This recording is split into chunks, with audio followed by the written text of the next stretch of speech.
What does this mean for the price of silver and gold? Breaking news over the weekend. The G7 nations have banned Russian gold. What does it mean? What does it mean for the price of the precious metals as we move into the next 6 to 18 months? We're going to dive into that in this video. Let's get started right now.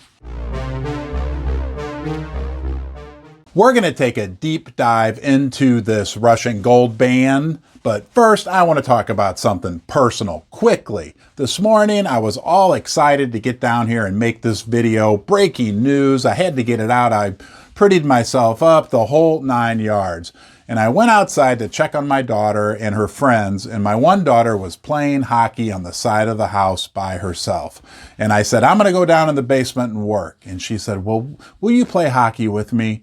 And I was at that crossroad where I was like, I really need to go make this video. I know my viewers, people like you are waiting, right, by your computers. I really need to go do that. And I said, well, I need to go work. And she said, okay. And then I stopped and I thought, you know what? Playing hockey for 15 minutes with your daughter is more important. And I would encourage you to do the same. When you're at that crossroad and you got a kid, I don't care if it's your kid, a neighbor kid, whoever it is, and some kid wants some of your time, make that a top priority. Now let's dig into this Russian gold ban. Besides loving hockey, the Russians produce a lot of precious metals. Actually, gold is their second largest export behind energy. Last year, they exported almost $20 billion of gold, and most of that, 90%, went to the G7 nations, those very same nations who implemented this ban on Russian gold going forward. Of that 90% of Russian gold that went to G7 nations, 90% of that went to London.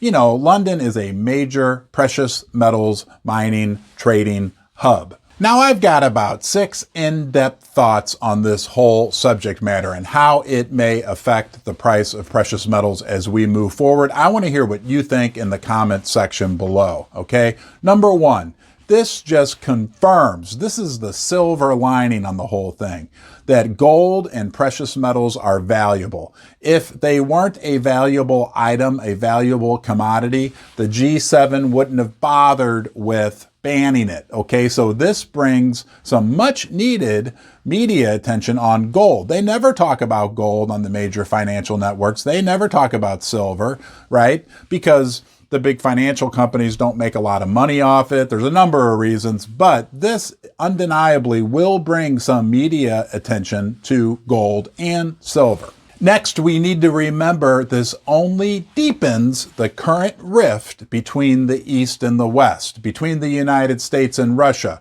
Russia and China are moving more towards currencies that are backed by real assets, and this only pushes that process further down the road.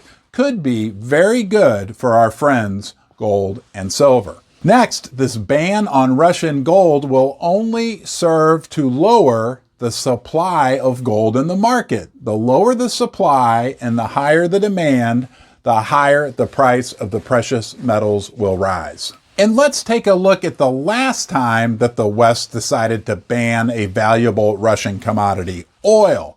What happened then? The price of oil skyrocketed because the world still demanded oil. The world is still going to demand gold. And if the supply is restricted, that could only serve to make the price rise higher. I don't know how you feel about this, but to me, it all feels like a big joke, like the whole Biden administration in general. I mean, really? Gold can be melted anyway and turned into all different forms of bars, coins, whatever. So what's going to stop people from buying Russian gold, melting it down, and just selling it in some other form? It's not like Russian gold has some unique identifier quality. Gold is gold, silver is silver. They've been valuable for 5,000 years. They'll continue to be valuable. Security through silver, security through gold. Thank you for joining me in Ron's Basement. I'm glad you are here. You're important, and it's important to me that you decided to spend some time with me today in the basement. You're always welcome here. We're a group of like-minded individuals, courageous people, smart people, willing to help each other out. And until next time, I want you, yes, you, to be well.